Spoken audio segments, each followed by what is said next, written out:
Hello, World Wide Web. Welcome back to the Hangin with Web Show. I'm GW Pomichter. Thank you so much for logging on and tuning in. If you haven't done it yet, we'd love it if you'd go down and hit subscribe, come back over and over and over and over and over and over again to see some fantastic. We have authors, we have artists, filmmakers, musicians, creators of all kinds coming to you. And coming up this whole next week, we're going to be bringing you episodes from the Artworks O'Galley Fine Art Festival in historic downtown O'Galley in Melbourne, Florida. And we're here right now hanging with author Stephen R. Bruck. Stephen, thanks for hanging with us, man. My pleasure. Thanks for coming on over. Well, let's kick off the day right. You're an author. I am an author. Let's talk about books. Okay. All right. Let's talk about your book. My books. That would be better. Yes. A little more specific. Yes. They'll get to know that. We have the first book is first book I wrote was Back to Basics: God's Word, Verse, Religion. Okay. And I just came out with another book, Prayer, what it is and what to expect from it. And I'm working on a third book now called A Year in the Torah, which would be a commentary on blogs I've done on the Torah portions that are read every Sabbath for an entire year. Wow, that's fantastic. Now, yeah, we've had different inspirational writers on the show before, okay? Most rooted in what I guess people would consider sort of modern Christianity. But your background's a little bit different? Very different. Okay. I want you what we call a Messianic Jew. Okay. Because nobody likes me. Because the mainstream Judaism believes that any Jew that believes Jesus Christ, who I'm going to be calling Yeshua, because that's his Hebrew name. Okay. Any Jew who believes, a Jew that believes in Yeshua can't be a Jew anymore. And many Christians, due to unfortunately improper Christian teaching over the last couple of thousand years, the connection between Judaism and Christianity in the first place. They don't. They think that because I still live a Jewish lifestyle and worship as a Jew worships, that I'm not really born again. I'm not under the blood of Christ. Okay. Unfortunately, Judaism thinks Christianity missed the boat, and Christianity thinks Judaism missed the boat, when the fact is they both kind of tethered. Yeah, we're kind of tethered there. Right. And there's so in your books, do you touch on those themes? I touch on this book, Back to Basics, what it's really about. And if you see, God doesn't have a religion. God just gave us basically a set of rules. It's called the Torah, the first 5 books of the Bible. Okay. And there's 613 commandments in the Torah. But it all boils down to 2 things: how to worship God and how to treat each other. And these are the things that both Judaism and Christianity, all the Judeo-Christian religions, are based on. The differences really come down to who's the Messiah. Did he come, or has he still come? Well, I recall, again, in our work we talked to a lot of writers, authors, filmmakers, creators of all kinds, and I'm drawn to a line that I heard, I think, in a television show once, where it said Christ came and spent 3 years of his life traveling around teaching us to be good to each other, to be kind to each other, to follow the rules. And we've spent 2,000 years killing each other over exactly what words he used to say it. Yes. So we kind of get confused in translation there a little bit. Now, prayer, what is it and what to expect from it? Let's talk about that a little what bit. to expect. Okay. Well, I've been blogging on MessianicMoment.com for about 4 years. I've just started getting into video blogs, so if you really want to see me make a fool of myself, you can watch those. And they see that every morning with us, so... Oh, okay. Yeah, so it's great. Look, if you're not entertained enough after that, you're going to go on over and check out his video blog. Get educated, folks. It doesn't matter what you believe out there. We tell our creative people all the time, it doesn't matter what you believe, but you have to believe. You have to find something, and you should educate yourself about what's out there. Actually, as we're sitting here, there's a gentleman out there with this shirt that says, Jewish followers of Jesus.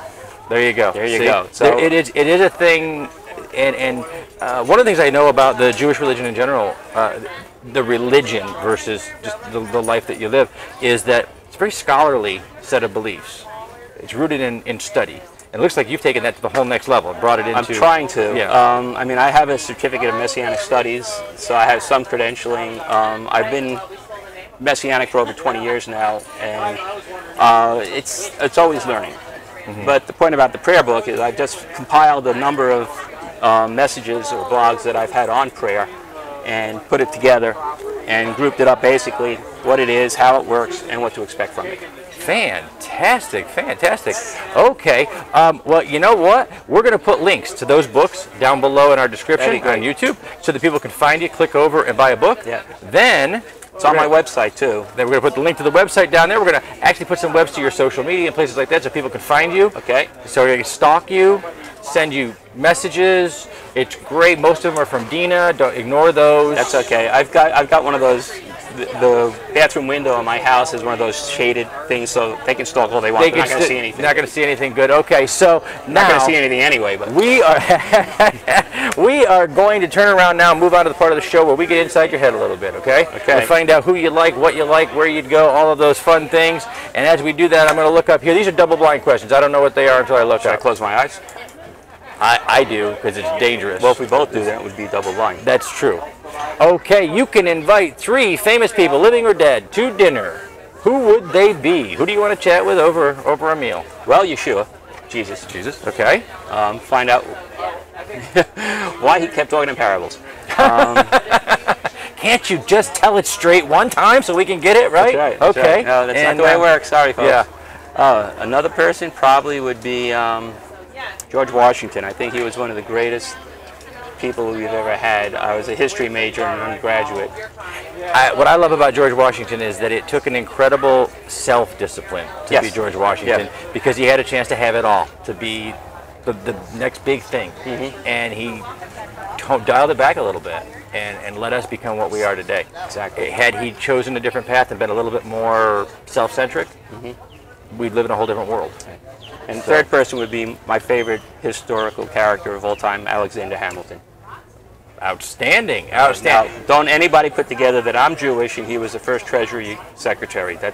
Don't go there. Don't go there. All right? No stereotypes. No stereotyping. That's for us as artists. We do that. You guys just read about it. If you could go anywhere in the world, any time period. I can see them when he's reading. Yeah, where would it be? I probably want to go to Israel during the 1st century. Wow. Meet the big dangerous guy. place. Yes, well, it was one of the most, a lot of people don't realize it was one of the most, it's where the line comes to me, worst times in Jewish history, one of those politically corrupt times, because the king wasn't, Herod wasn't a descendant of David. The Kohen HaGadol, which is the high priest, Ananias, was not a son of Aaron. Most of the Sanhedrin, which was the Jewish court, were political hacks appointed by Herod and the others.